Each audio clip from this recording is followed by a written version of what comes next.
Ya les envié información, ya tienen su material para su próximo laboratorio, el proceso cautelar, y dentro de ello van las diligencias previas o preparatorias del proceso. Ya se subió ahí a la plataforma, entonces ya pueden empezar con su lectura, ¿verdad? Para ir reforzando esta parte y tenerlo algo fresco, reciente, para su laboratorio. Entonces ya está subido el material del proceso cautelar, diligencias previas y preparatorias del proceso. Eso tendrá una ponderación hasta de 15 puntos, pero siempre vamos a tener un reforzamiento, ¿verdad? El lunes siguiente, después del examen del segundo parcial, tendremos el reforzamiento del proceso cautelar y el siguiente jueves, pues tendríamos el laboratorio. Para el examen, entonces, va a ser objeto de evaluación las excepciones y el proceso civil que arrancamos hoy, que de hecho, pues también ya envié la presentación. Espero que el proceso civil podamos abarcarlo en 2 o 3 sesiones. Si la abarcamos en 2, pues adelantamos con algo, pero únicamente va a ser objeto de evaluación lo que les estoy indicando, ¿verdad? Tal como lo planificamos. Nos queda entonces pendiente la quinta unidad, que es la instancia procesal, y la sexta, que es la teoría de la impugnación.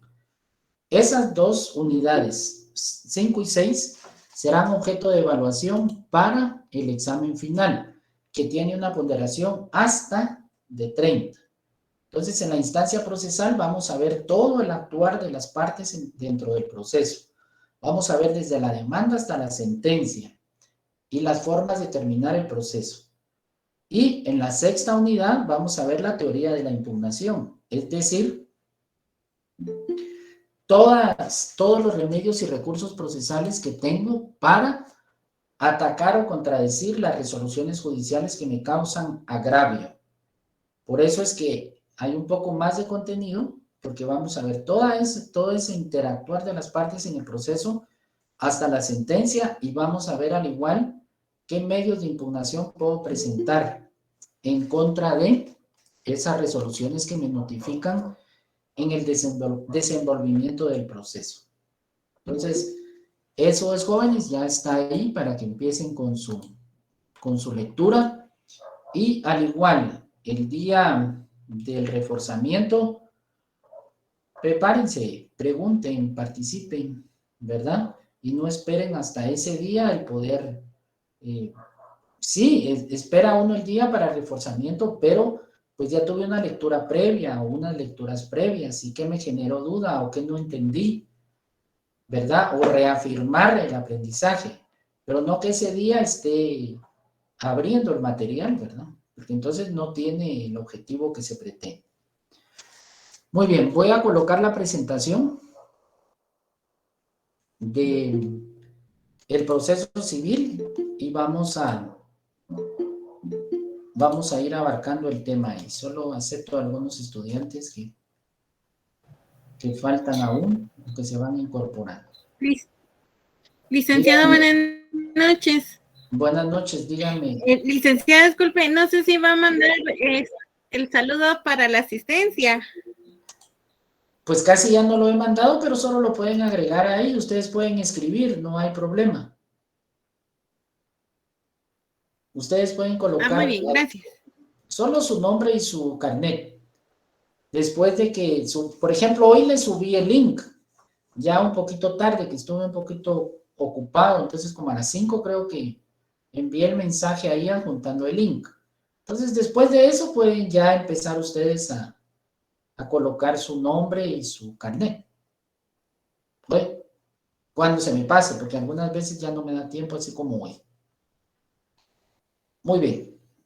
Voy a colocar la presentación y arrancamos. ¿No hay alguna duda o comentario con lo que indiqué?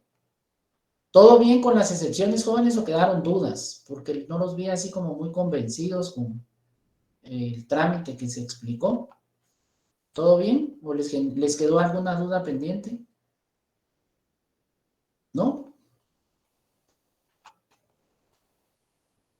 Bueno, si No, no hay, licenciado. Gracias. bueno, gracias. Si no hay dudas, voy a colocar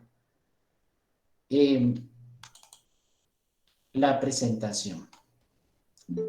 ¿La ven? El proceso No, civil. ¿Ah? no, ¿No la ven? Qué raro. Bueno, voy a ver ahorita.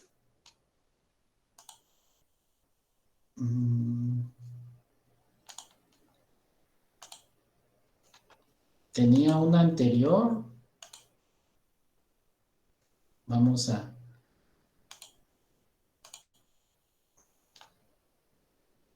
ver ahora. Ahora sí, ¿Ahora sí? sí, ya podemos ver su pantalla. Bueno, solo les voy a poner la que es. ¿Sí? El proceso civil, unidad 3. Sí, Bueno. Bueno, dejamos atrás la segunda unidad con el último concepto fundamental, la excepción. Disculpen, jóvenes, a tiempo que coloco.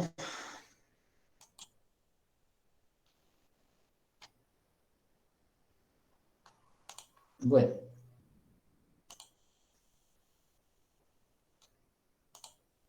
El proceso civil, unidad 3, unidad 4, el proceso cautelar para el laboratorio. Y como dije al inicio, nos quedaría pendiente unidad 5, la instancia procesal. Aquí vamos a reforzar algunas de las cosas que ya vimos, como la demanda, actitudes del demandado. Bueno, ahí nos enfatizamos o nos enfocamos en la prueba y las formas de terminar el proceso. En esta instancia procesal, pues vamos a dar a conocer la actuación de ustedes dentro del proceso como sujetos procesales, como abogadas, como abogados.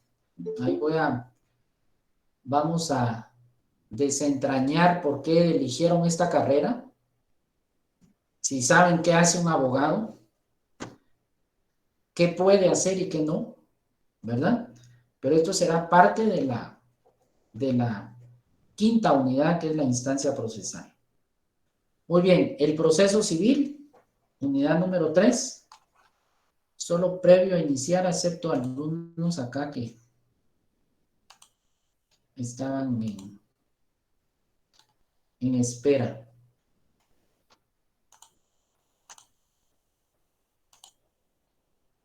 Muy bien, proceso civil, unidad 3.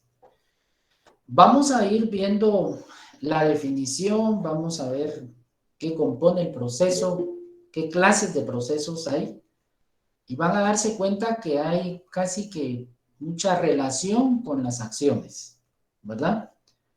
Entonces, iniciamos con dar la definición, pero previamente veamos el concepto, que es algo un tanto más general. El vocablo de proceso, pues viene o significa acción de ir adelante, es decir, cuando usted inicia un proceso, cualquiera que sea, pues lógicamente se pretende que esto vaya avanzando, vaya caminando para llegar a un fin o a un objetivo, ¿verdad?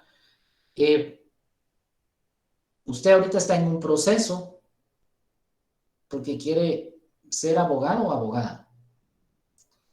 Entonces está cumpliendo ciertos pasos y las acciones que realiza es para ir avanzando, no para ir de retroceso, ¿verdad?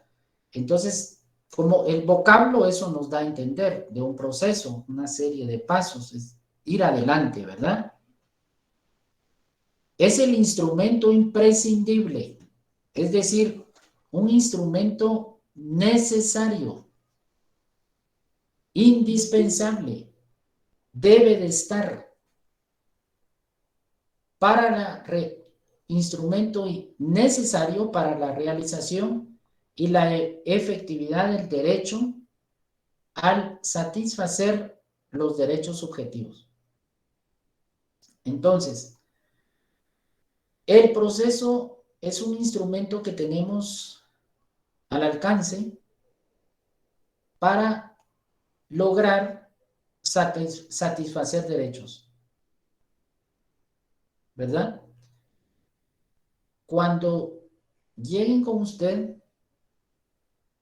en el ejercicio de su profesión como abogado o abogada litigante, pues la persona le va a decir, mire, yo presté este dinero, no reconocieron este niño, no se paga esta deuda, se causó este daño, se alteró este lindero, dice que es dueño de la propiedad. Entonces, necesito que se pague, necesito que me cubran esto, necesito que reparen el daño, necesito que reconozcan al niño o niña. Entonces, el proceso va a ser ese instrumento, esa forma, ese método para que puedan satisfacerse esos derechos que se vulneran, que se consideran conculcados, afectados, violentados. Entonces, como profesional del derecho, usted debe de saber que ese proceso es ese instrumento que tenemos para que se reconozcan derechos.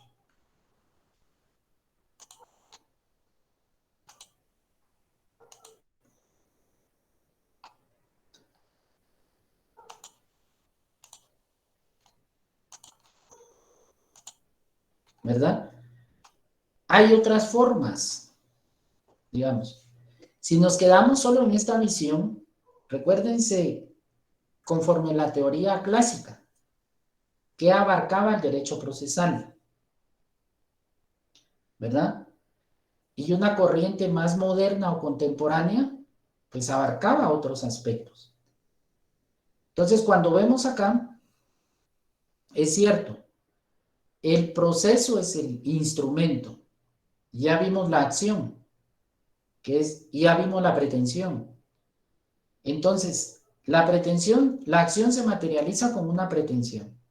Ya vimos que esa pretensión la plasmo en la demanda. Y así es como nace un proceso. Es decir, que al interponer una demanda, yo estoy utilizando ese instrumento, esa herramienta. ¿Para qué? Para satisfacer derechos subjetivos o en su caso sustantivos que reconoce la ley. ¿Verdad? Conforme la naturaleza jurídica de la acción, que es una institución autónoma, ya he recalcado, que se demanda cuando se tiene interés y que nadie está obligado a demandar. Entonces voy y le digo, soy propietario de una vivienda y mi vecino colindante del lado norte, pues tuve un caso de una persona que había colocado servicios sanitarios en un parqueo.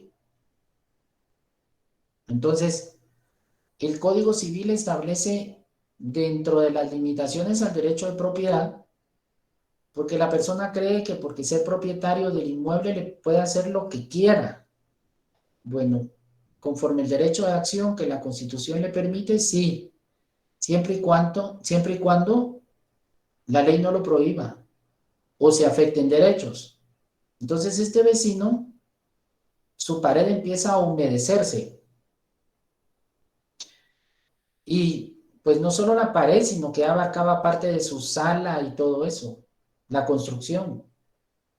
Y lo que pasó fue que su colindante en un parqueo construyó, él por dar ese servicio, además del parqueo, construyó sanitarios. Y el Código Civil establece una distancia no menor de 1 metro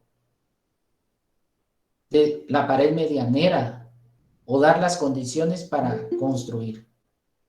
Entonces, estos sanitarios, el sistema de tubería, empiezan a romperse y generan toda una humedad. Entonces, al no llegarse a una salida viable de diálogo, recuérdense cómo surge la acción ante la falta de solución a conflictos extrajudiciales. Entonces, el instrumento necesario para satisfacer o corregir o subsanar, ¿verdad? O reconocer derechos, pues es el proceso. Entonces hay un proceso sumario que lo vamos a ver en el próximo semestre, que se llama derribo de obra peligrosa. Perdón. Esa construcción que se realizó está causando peligro de salud por la humedad que genera y está causando peligros a la consistencia de la construcción. Entonces, la forma necesaria, el instrumento necesario para corregir esos derechos violentados es el proceso. Entonces, me obliga a presentar una demanda. Y en el curso de Derecho Procesal Civil 2, lo que usted va a elegir es qué demanda plantear, después de que vayamos viendo todos los procesos, ¿verdad? Ahora, estamos viendo acá de una forma muy clásica, si lo quieren ver, o de alguna forma muy general, que el proceso es ese instrumento imprescindible. Ahora, hay otras formas alternas de solución de conflictos, que son los que ustedes van a ver en junio, para quienes elijan especialidad civil. Casi todos quieren ser penalistas. Entonces, para quienes elijan la especialidad civil, pues van a ver métodos alternos de solución de conflictos. Y dentro de ellos está la conciliación, la negociación, la mediación, el arbitraje.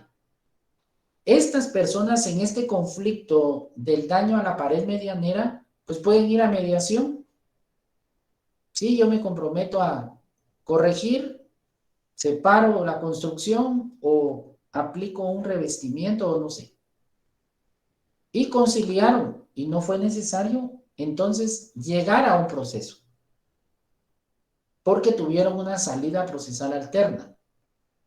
Y muchas veces, iniciado el proceso como ese instrumento imprescindible, se puede llegar a una conciliación o arreglo dentro del mismo proceso. ¿Verdad? Entonces, aclaro, sobre este concepto, es el medio que tiene para poder actuar. Por eso vimos que la acción es el medio civilizado de la venganza. ¿Verdad? Y la excepción, el medio civilizado de la defensa. Bueno, ya vimos entonces el concepto, la idea general, ahora veamos la definición. Pues la vamos a ver en un sentido amplio. Pues cuando hablamos de una forma amplia del proceso, pues nos referimos al juicio, a la causa o al pleito o al litigio que se da. ¿Verdad? En sentido un tanto más estricto, pues es el expediente, ese documento, autos o legajo en que se registran los actos de un juicio, cualquiera que sea su naturaleza. Entonces, cuando pensamos en los autos, pues no pensamos en los automóviles, sino los autos son las actuaciones dentro del proceso, que hay clases de resoluciones, dentro de ellos hay autos, y las actuaciones que se dan dentro de un proceso, o donde se registran los actos que pasan en el juicio, o que suceden en el juicio.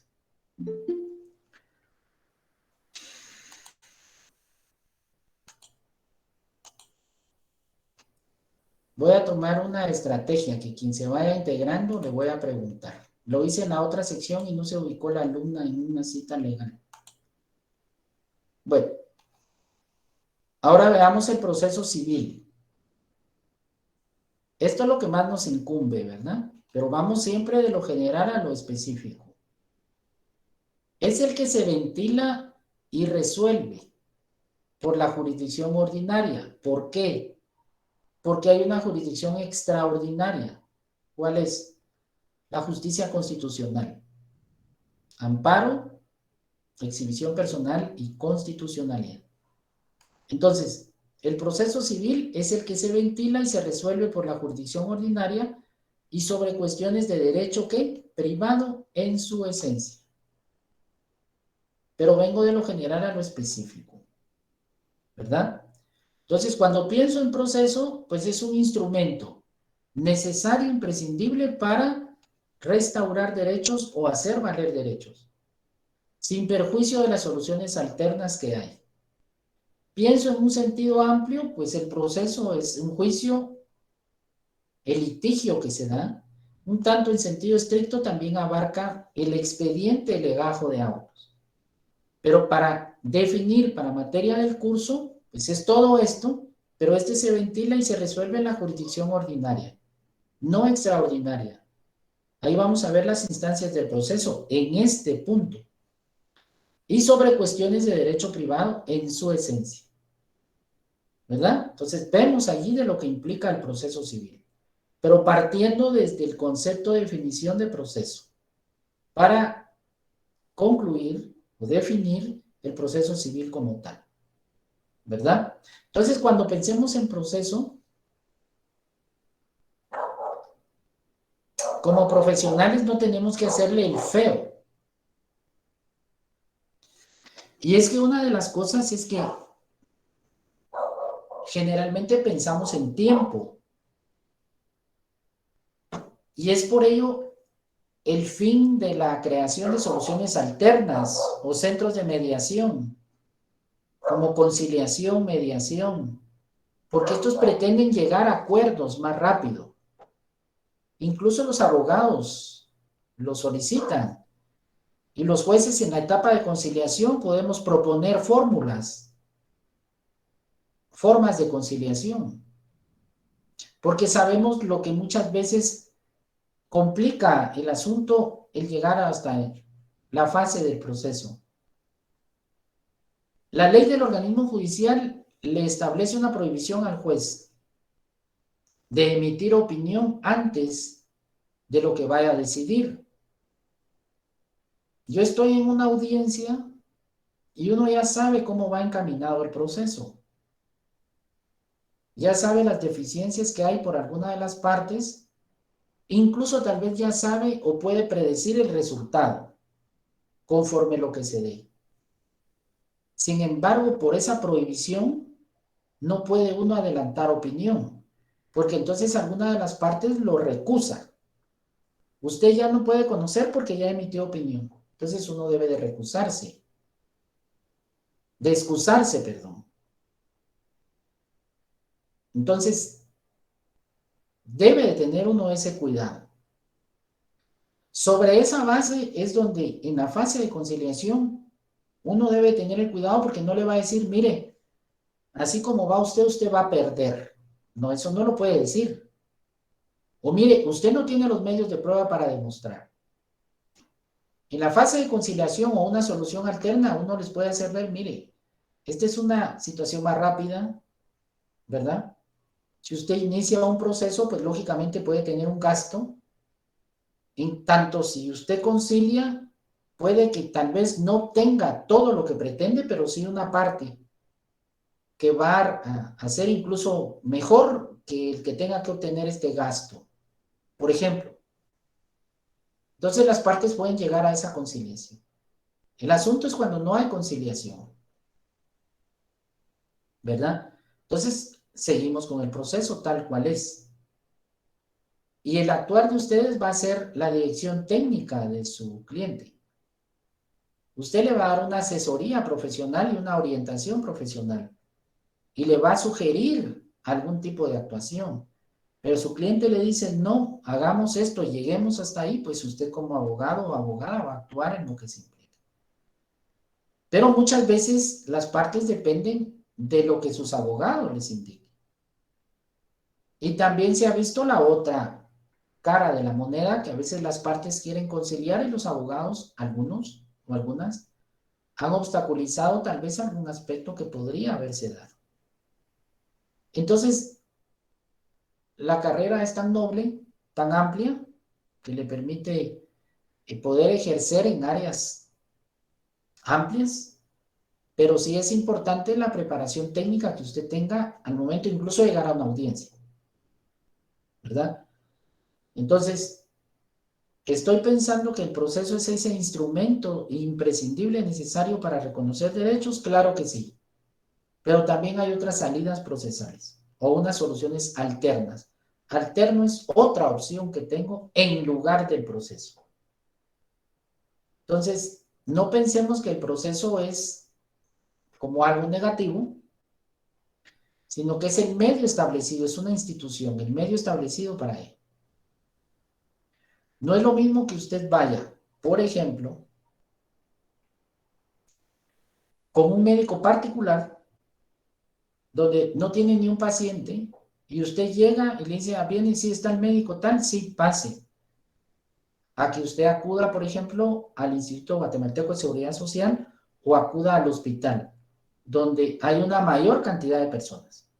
Y usted va a tener que esperar ese espacio y que pasen los demás y luego pasar usted. Pero conlleva un montón de cosas. Entonces, dependiendo de la actuación, y es por ello que cuando vimos en la competencia, que hay algunos municipios, por ejemplo, como Misco. Misco es un municipio de Guatemala. Entonces podemos pensar que el Tejar es un municipio de Chimaltenango. Pero cuando usted compara eso, pues no va a comparar la capital con Chimaltenango porque es mucho mayor. No va a comparar Misco con el Tejar porque es mucho mayor. Y es por ello que le han dado cierta competencia por la actividad que hay. Entonces no es lo mismo que usted hable de un juzgado en la capital a un juzgado en un municipio donde no hay mayor actividad. ¿Verdad? Entonces el proceso no es lo mismo en un juzgado, no es lo mismo que usted hable del juzgado de primera instancia de familia a que hable a un juzgado de paz del municipio, o un juzgado de paz de cabecera, o un juzgado de paz del municipio. Dependiendo de dónde esté. ¿Verdad? Entonces, va a depender de eso. No puede, usted como abogado o abogada tiene que ser muy claro con su cliente y decirle, si vamos a promover un proceso, esto implica y dónde va a ser, pero no darle una falsa expectativa. Usted como abogado debe ganar el caso primero para usted. ¿Qué probabilidad hay en demostrar, acreditar y ganar? ¿Verdad? Y uno se da cuenta de eso. Algunas veces en procesos penales, donde no se logra demostrar mucho de lo que se pretende que sea. ¿Verdad? Entonces, debe ser uno consciente y no dar una falsa expectativa y poder decir qué probabilidad hay de perder o ganar el proceso. Pero usted no le puede asegurar a su cliente, vamos a ganar, porque todavía no sabe la actitud del demandado. Después de la actitud del demandado, entonces usted puede como ir encaminado a algo, ¿verdad? Pero es lo mismo que nos pasa a nosotros en las audiencias. Conforme el actuar de las partes, ya sabe uno, más o menos, por dónde va el resultado. Sin embargo, tiene esa prohibición de externar opinión y la continuación del proceso. Muy bien. Comprendimos entonces, jóvenes, proceso, instrumento imprescindible para hacer valer derechos o que se restauren. Y en el ámbito del derecho civil, pues, el proceso civil, perdón, jurisdicción ordinaria sobre cuestiones de derecho privado en su esencia. Muy bien. La naturaleza jurídica. Caemos nuevamente a la naturaleza jurídica, ¿verdad? Acá, al establecer la naturaleza jurídica del proceso, el objetivo de establecer la naturaleza jurídica es o determinar la naturaleza jurídica o detectar la naturaleza jurídica del proceso, es establecer o se da la naturaleza jurídica por la relación jurídica que existe entre las partes y el órgano jurisdiccional. Es decir, para comprender la naturaleza jurídica del proceso en su esencia, ¿qué es? ¿Verdad? Es tratar de establecer esa relación que se da entre las partes y el órgano jurisdiccional. Entonces hay teorías, ¿verdad? Que tratan de explicarla. Y de ellas vamos a elegir una o dos. Vamos a adoptar una y vamos a concluir, ¿verdad?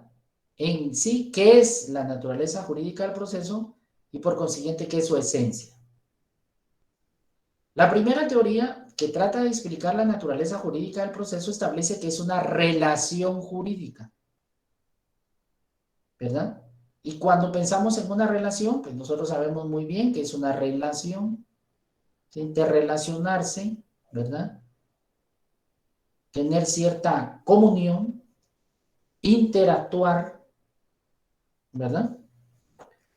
Entonces, en cuanto a la relación jurídica, los sujetos procesales, actor, demandado, las partes, se encuentran ligados entre sí e investidos de facultades y poderes. Cuando pensamos entonces en partes o sujetos procesales, pues sabemos que hay un actor o un demandante.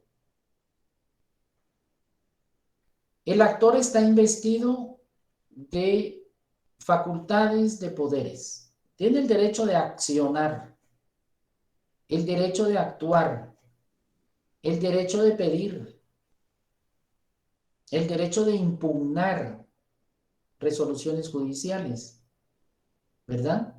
El derecho de probar. Entonces tiene ciertas facultades y ciertos poderes. El demandado, pues, no tiene el derecho de accionar porque inicialmente no inicia la acción, la demanda, pero sí va a tener el derecho de ejercer un derecho de defensa. Y ya vimos una actitud que el demandado puede tomar, que es la interposición de excepciones. Y va a tener el derecho al igual de probar, va a tener el derecho de impugnar resoluciones judiciales. Ahora, el órgano jurisdiccional pues tiene facultades y poderes. Y esto lo vimos muy bien en la jurisdicción, ¿verdad? Los poderes en que se está investido al ejercer jurisdicción.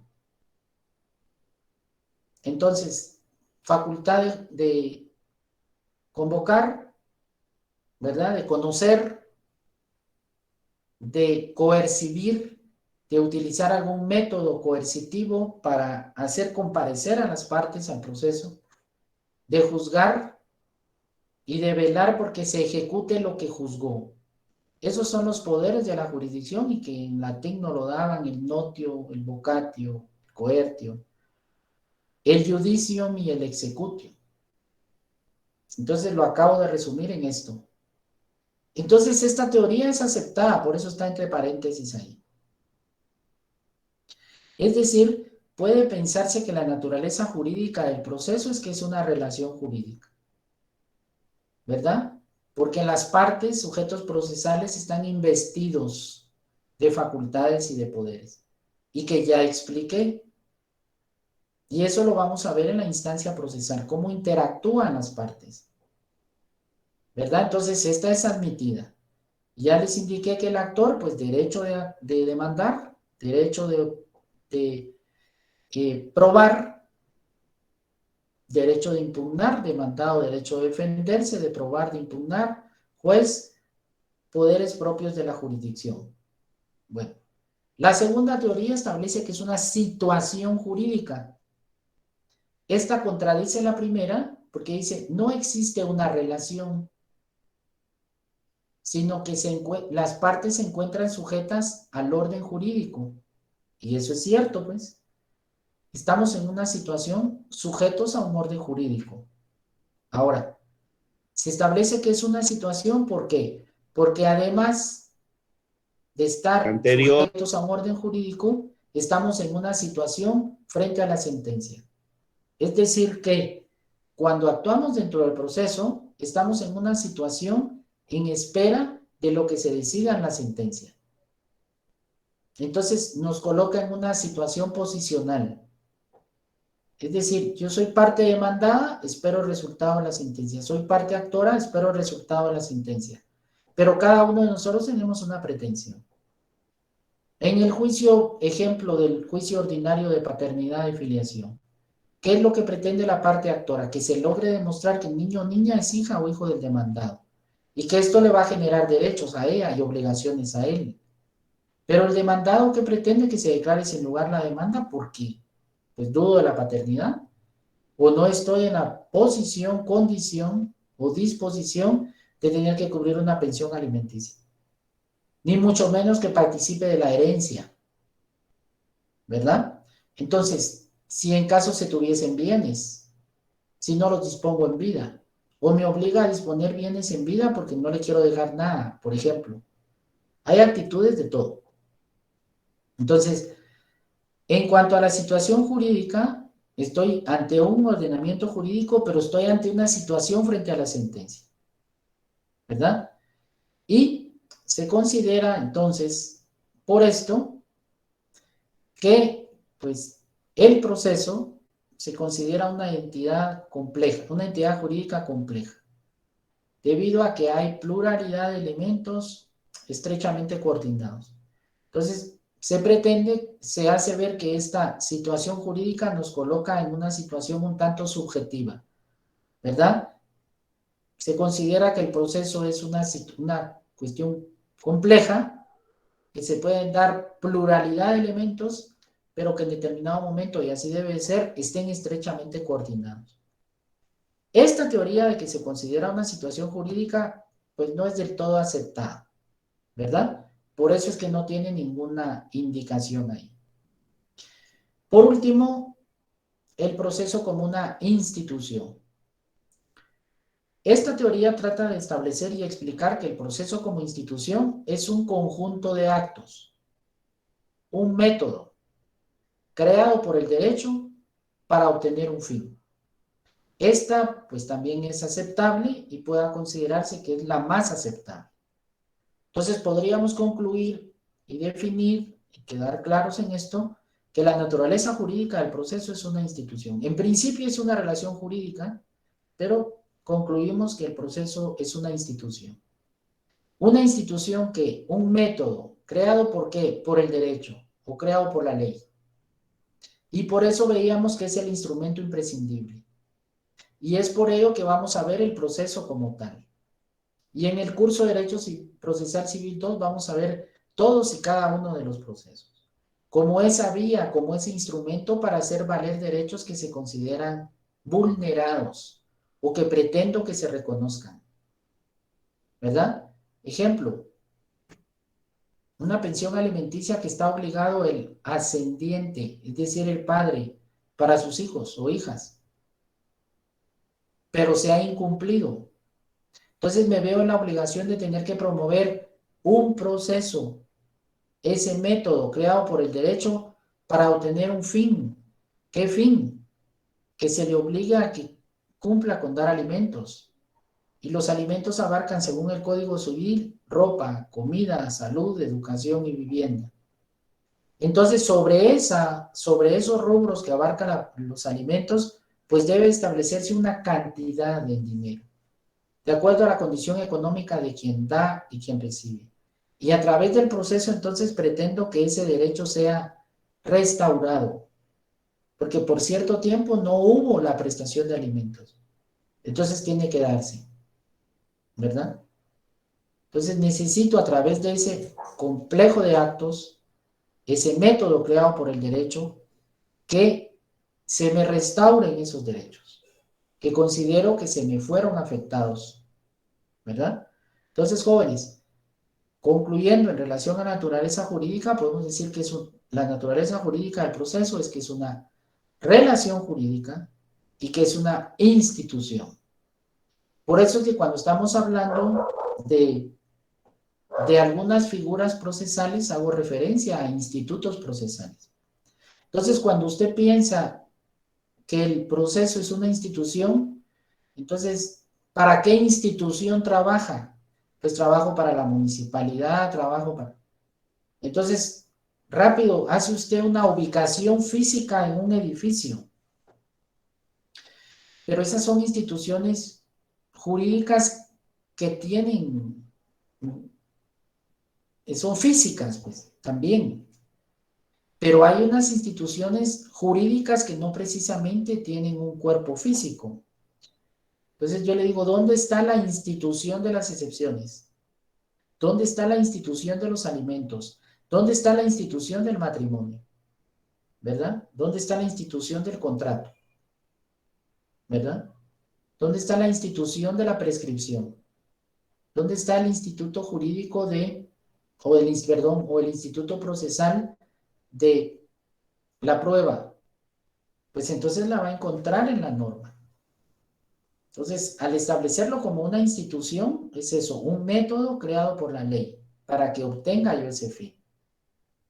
Entonces usted como abogado litigante, abogada litigante, le va a indicar a su cliente o a su usuario que es la vía, la forma de poder hacer valer ese derecho.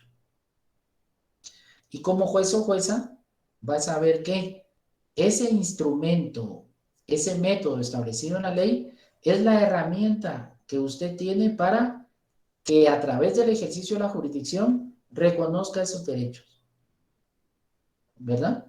En lo que atañe a materia civil, familia y mercantil. ¿Vamos bien ahí entonces, jóvenes? Naturaleza jurídica, relación jurídica e institución. ¿Sí? Bueno. Objeto del proceso. Ya vimos que es un instrumento imprescindible para restaurar o reconocer derechos. Es ese método que se tiene. Ahora,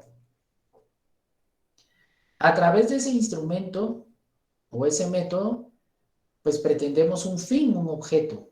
Pues, ¿qué objeto tiene el proceso? ¿Cuál es el objeto del proceso? Pues en principio es la solución de un conflicto.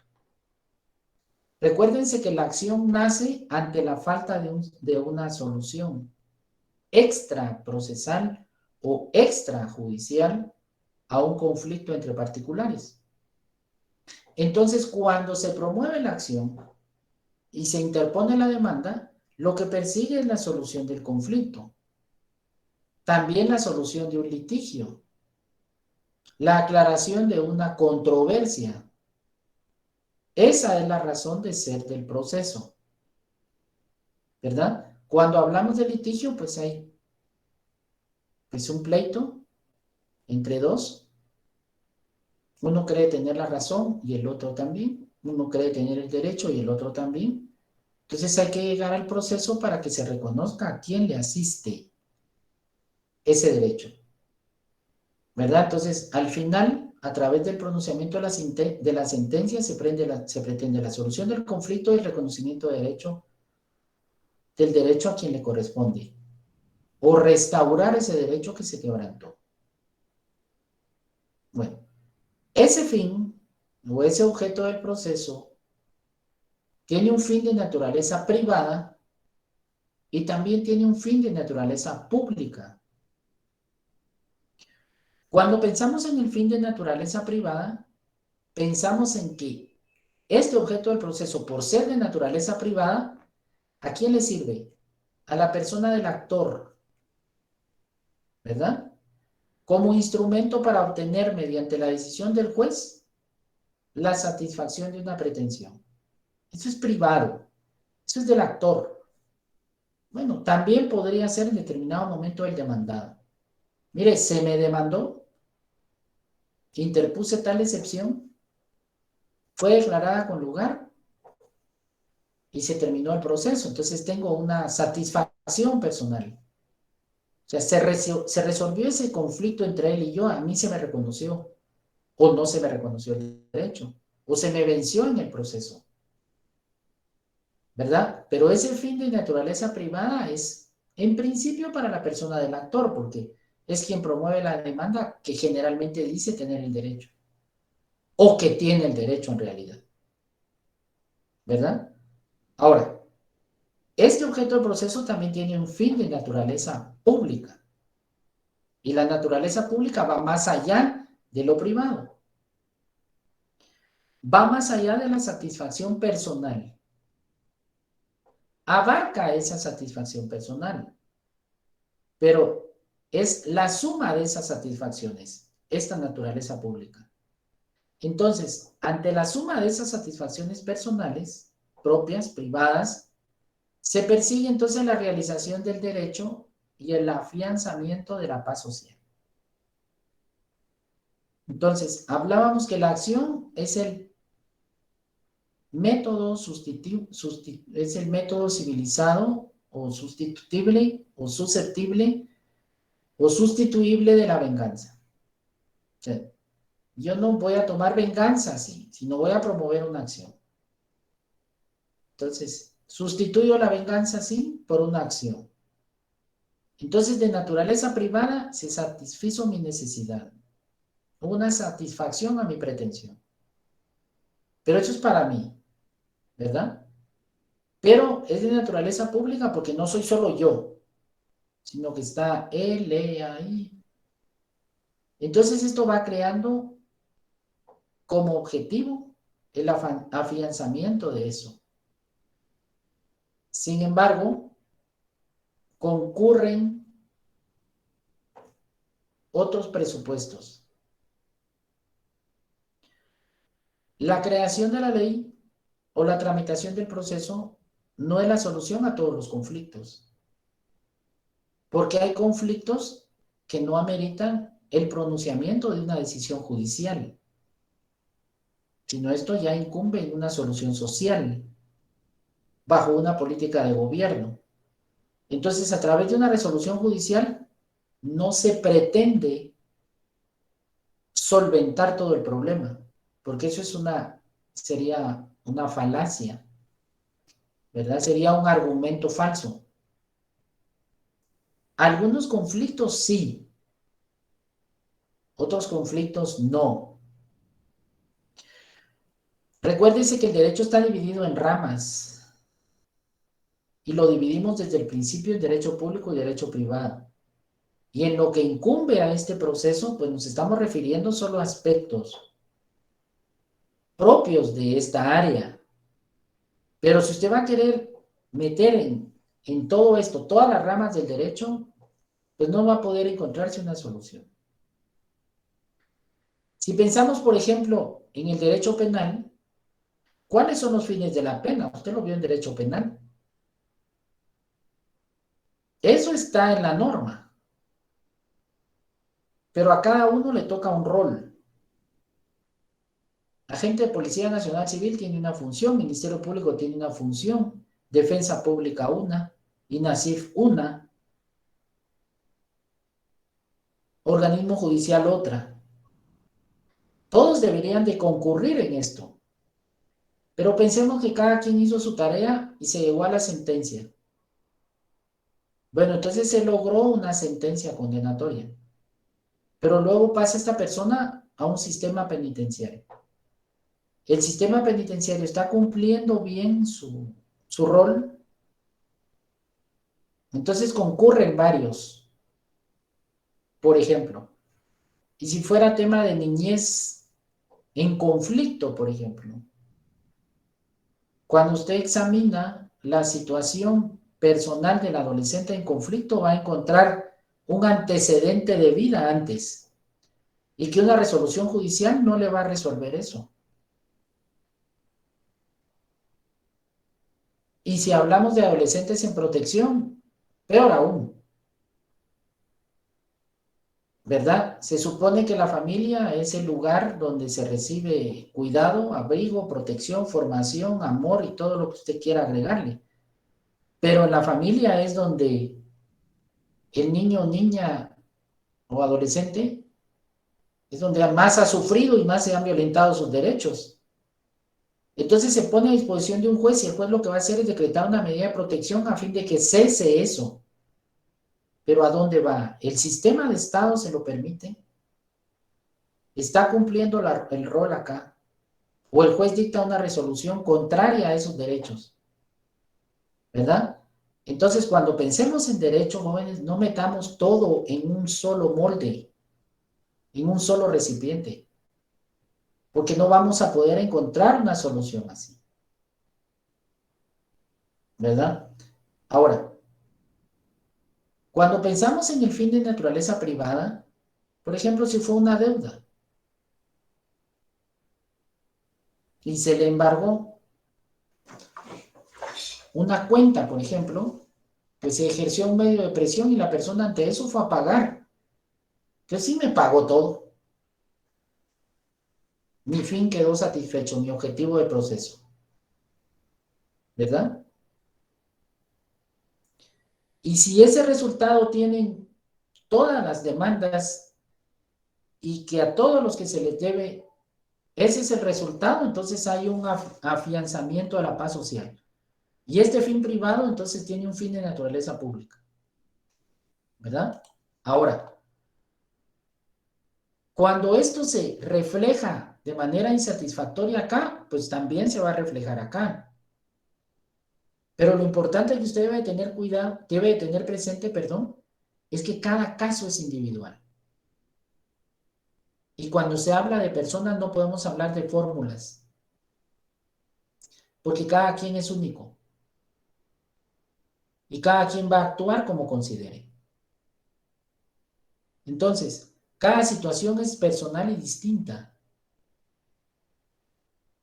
Por ejemplo, un caso de un pago de prestaciones de una empresa,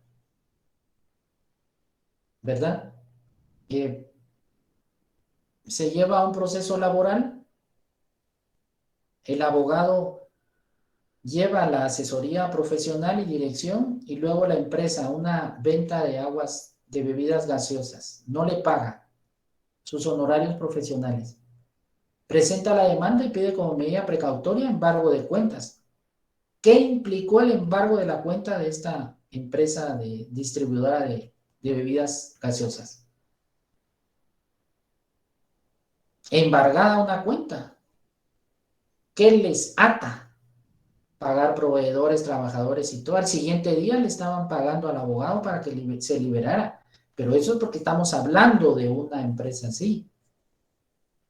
Pero ¿qué pasa, por ejemplo, si yo demando a una persona que no tiene un patrimonio y le pido embargo de cuentas, pero si no me ha podido pagar, va a tener dinero en el banco? No lo tiene, ¿verdad? Entonces hay una insatisfacción en eso.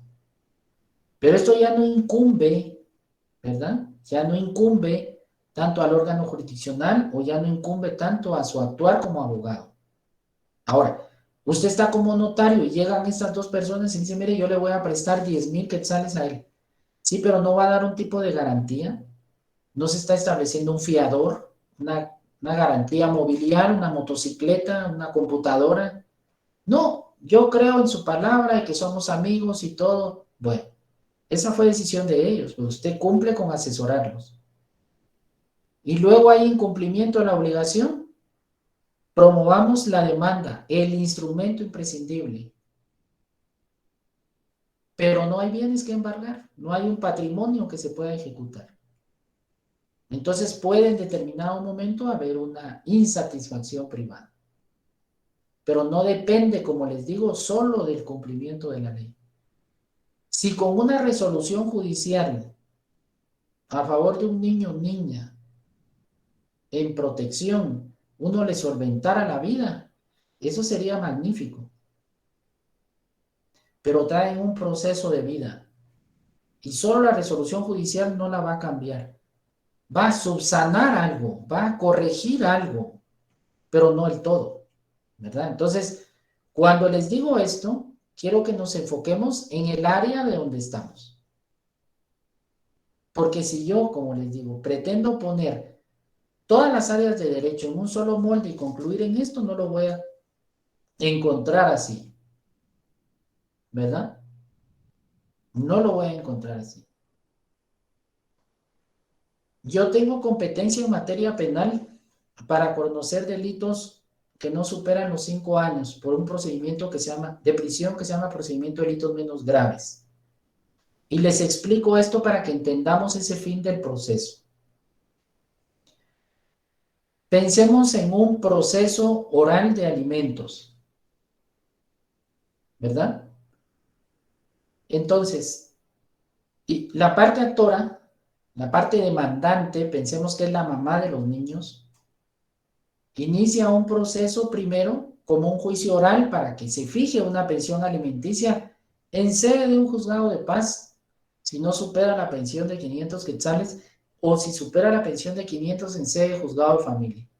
Entonces inició su primera acción, pero no tenía los recursos económicos para pagar abogado, entonces va a una entidad, una ONG que en Chimaltenango hay, por ejemplo, pero donde no las hay tiene que ir a bufete popular. Y es para los estudiantes que no eligen clínica llevar un caso. Bueno, se lo llevan. Se lleva al juicio oral de alimentos y se fija una pensión alimenticia. Pensemos de 1,000 quetzales. ¿Pagó solo un mes? ¿No pagó nada? ¿O pagó un año? y luego se atrasa. Bueno, se atrasa 3 años, ¿sí? Ya son 36,000 quetzales. Inicia un proceso de ejecución para cobrarle, siempre en sede de juzgado de familia. Le cobra y no paga. No le pagó la pensión de 1,000 al mes, pues no le va a pagar 36,000 quetzales en 5 días, no lo paga. Bueno, entonces el juez del ramo de familia remite certificación del expediente a Fiscalía del Ministerio Público. La Fiscalía del Ministerio Público entonces inicia un proceso penal, ¿verdad?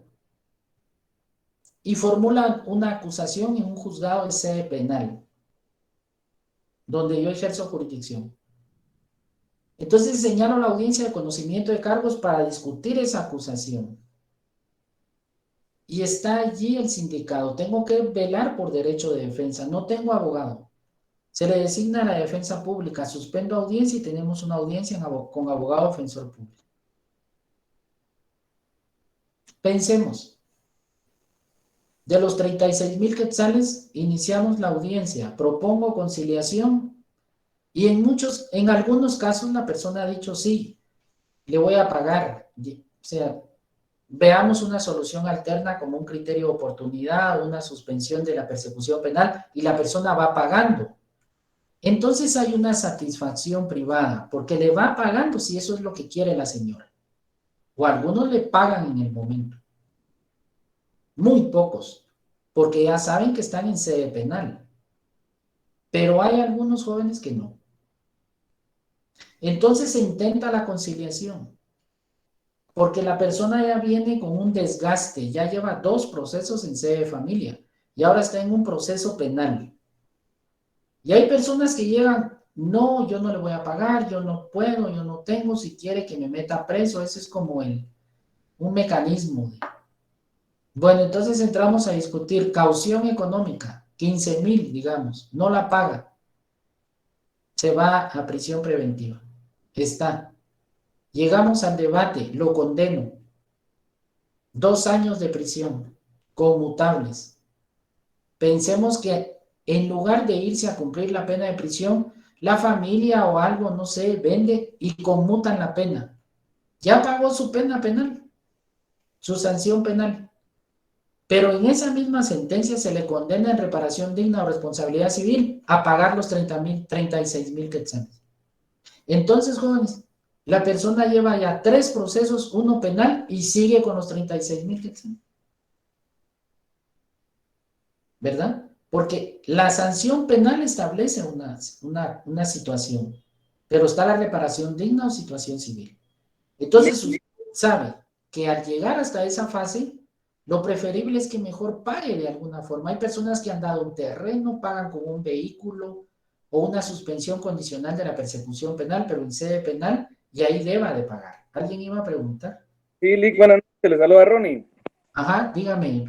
Ahí mire, Lick, ¿y qué pasa si la persona no paga?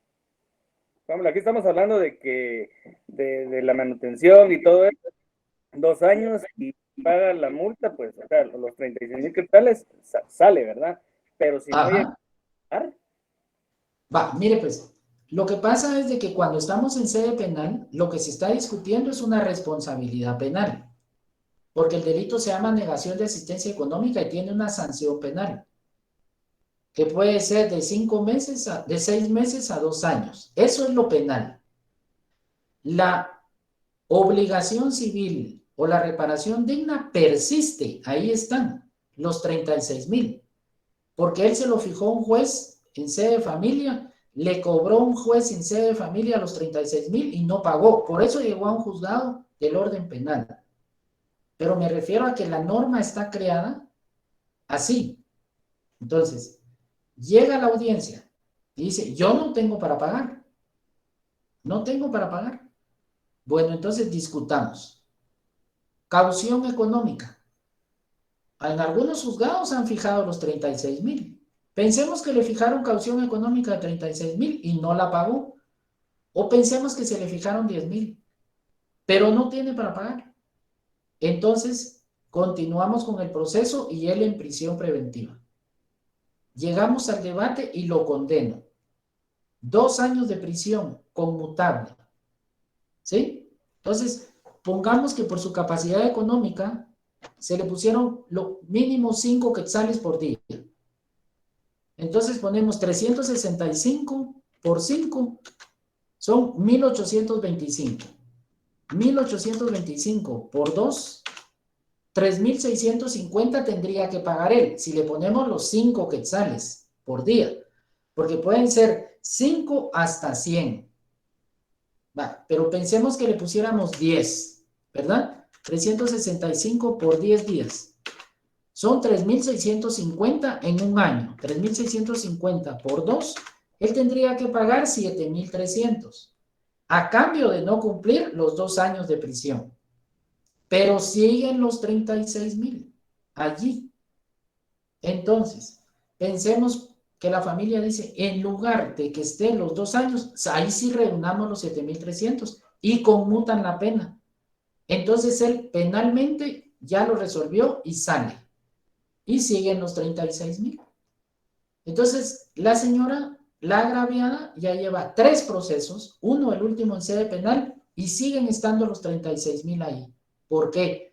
Porque no hay un patrimonio que se le pueda embargar, ejecutar, y él ya cumplió una pena. Pero el panorama más difícil es que el condenado ni siquiera pudo pagar los 7,300. Entonces está cumpliendo una pena de prisión de 2 años y persisten los 36,000. ¿Verdad? Entonces, una cosa es la cuestión penal y otra cosa es la reparación. Es por ello que dentro de las soluciones alternas, cuando uno ve ese panorama, hay personas, por eso les decía, cada caso es individual. Hay gente que en la audiencia paga todo. O hay gente que se le fija una caución económica de un 80%, después renuncian a su caución económica y se lo dan a la parte actora, digamos, y el resto lo pagan. O hay gente que se les suspende condicionalmente el proceso y tienen que ir pagando poco a poco. Pero esa es una herramienta de conciliación a fin de que no pase este resultado malo, digamos, ¿verdad? Porque no se resuelve del todo el conflicto. Entonces, por eso les decía que no podemos poner en un mismo molde todo, porque no todo va a ser igual. ¿Verdad? Mi experiencia en el ejercicio de la jurisdicción es que hay procesos que han tenido un muy buen resultado y hay procesos como este que les menciono, que lastimosamente la situación económica de la persona está muy mal, ¿verdad? Y no tiene para eso, por tantas situaciones que pudieron darse en su vida. Pero la resolución judicial no le va a aparecer los 36,000 así. Y hay personas que han ido a prisión por eso. Entonces, no sé si quedó respondida ahí la pregunta. Ronnie. Sí, gracias. Bueno, entonces, jóvenes, cuando vemos el fin del proceso, tampoco vayamos en una situación de una expectativa que no es real. Ese es el objetivo del proceso, una satisfacción privada, que se da mucho. Yo no les digo que no, pero también hay insatisfacciones.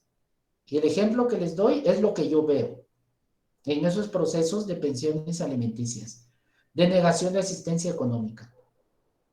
Ahora, una de las ventajas, si queremos verlo así, es cuando hay patrimonio. Y me refiero cuando hay patrimonio es que la persona tiene un bien inmueble a su nombre, tiene un vehículo, trabaja para una empresa o una institución. Entonces vean, pues como medida precautoria, el embargo de cuentas, la persona va al cajero el 28 y no puede sacar nada y se va de este mundo cuando mira cuenta embargada. Esa es una forma de ejercer presión. O el porcentaje legal de su salario. 35% permite el Código de Trabajo. Entonces el embargo del porcentaje legal del salario se va reuniendo esa cantidad, al llegar el monto se cubre, que también los he llevado, principalmente en procesos de ejecución. Entonces hay una satisfacción privada. Pero una realidad es que algunos procesos, como esos que les citaba, no precisamente puede haber una satisfacción del todo. Sí las hay, pero también no las hay. Esa es una realidad, ¿verdad? Entonces, para que ustedes no vayan con una expectativa de decir, mire, qué ideal, qué bonito, y siempre va a ser así, no. Pero conjugan otros aspectos sociales, jóvenes, ¿verdad? Uno de los aspectos que nos ha afectado es la pandemia, ¿verdad? Ya 2 años y algo de eso, que afectó muchos sectores productivos y muchas cuestiones que fueron afectadas. No sé si estamos bien ahí, entendimos, comprendimos esto del fin del proceso, este fin de naturaleza privada, pero también de naturaleza pública. Lo importante es que ustedes separen las áreas del derecho. Una cosa es el área del derecho de familia, otra el derecho civil, otra el derecho penal, niñez, femicidio y otras formas de violencia contra la mujer. Derecho mercantil. Si hablamos, por ejemplo, de derecho mercantil, ¿quiénes participan, jóvenes? Ese es otro tema. O sea, ¿entre quiénes se dan los conflictos? Entre empresas, entre sociedades, en personas comerciantes. Entonces, esa es otra área. Si hablamos del derecho laboral, ¿qué pasa con el trabajador que fue despedido? O sea, ¿cómo está su situación? ¿Cómo está su condición? A mí me apasiona el derecho laboral, podrá decir usted. Yo quiero defender al trabajador. Quiero ver por los derechos laborales. Y voy a dedicarme a eso. Pero yo soy un trabajador y le digo, me despidieron de la empresa, aquí está. Es una causa injustificable. Voy a llevar mi caso, pero ahorita no tengo para pagarle. ¿Verdad? Entonces, usted analiza, hay probabilidad de que se gane el caso, entonces usted sabe que va a tener ahí una especie de ahorro, ¿verdad? Que cuando se condene al pago de las prestaciones laborales y el patrono le pague, pues ahí podrá pagarle. O hay trabajadores que fueron despedidos y ya tienen otro trabajo, entonces tienen cómo sufragar ese gasto, ¿verdad? Pero puede verse de todo. Pero a lo que vemos acá es lo que incumbe al área del derecho que estamos estudiando. No sé si hay alguna duda o comentario. Estamos en San Carlos, ¿verdad? Y pues se permite analizar todo eso y se permite escuchar sus opiniones. Sería, como les digo, una falacia decirles que todo está muy bien. No, hay casos en los cuales el proceso no ha sido la respuesta que esperaba. No ha sido la respuesta que esperaba. Y es por eso que ustedes se están preparando para ser profesionales, ¿verdad? Y poder demostrar en un proceso los derechos. Y hay deficiencias técnicas. Y esas deficiencias técnicas también tienen un precio. ¿Y cómo se lo explica a usted a su abogado? La resolución judicial puede apelarse y que sea otro órgano jurisdiccional que confirme o modifique esa decisión. Pero ¿cómo le explica a usted como abogado a su cliente? Usted no le va a decir, mire, yo me equivoqué, disculpe, yo no presenté esto, yo hice un mal argumento, me confié en esto. Yo he tenido audiencias donde el Ministerio Público hace un pronunciamiento y el abogado de la parte agraviada dice, me adhiero a la petición. ¿Solo se une a la petición? Bueno, vayamos al debate, estamos en el debate, el Ministerio Público empieza con sus pruebas. Abogado de la parte agraviada tiene pruebas, me adhiero a la petición del Ministerio Público. Y después el resultado de la sentencia, Ministerio Público no logró demostrar esto, y ahí también va adherido el abogado a la parte agraviada, cuando tuvo la oportunidad de poder proponer prueba. Como también hay abogados, defensores, que en un hecho de tránsito van al lugar, ellos mismos han tomado fotografía, van y piden la filmación de Super 24, por ejemplo, de la grabación, y ya van preparados a la audiencia. Entonces uno dice, definitivamente están actuando. Pero también los hay que solo se adhieren a lo que el Ministerio Público pide. Entonces hay de todo, jóvenes, ¿verdad? ¿Alguna duda o comentario? ¿Estamos bien? Creo que por el momento nos quedamos allí. Con ustedes vamos muy bien en el programa. La otra sección vamos un poquito corriendo, pero vamos a llegar también a completar el contenido. En la próxima clase seguimos con el tema del proceso civil. Nos hace falta ver la clasificación.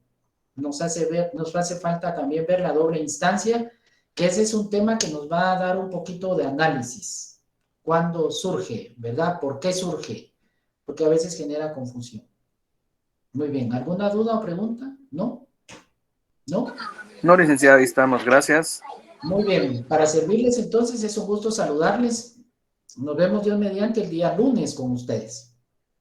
Que tengan Muy una amable, Lick. Buenas noches.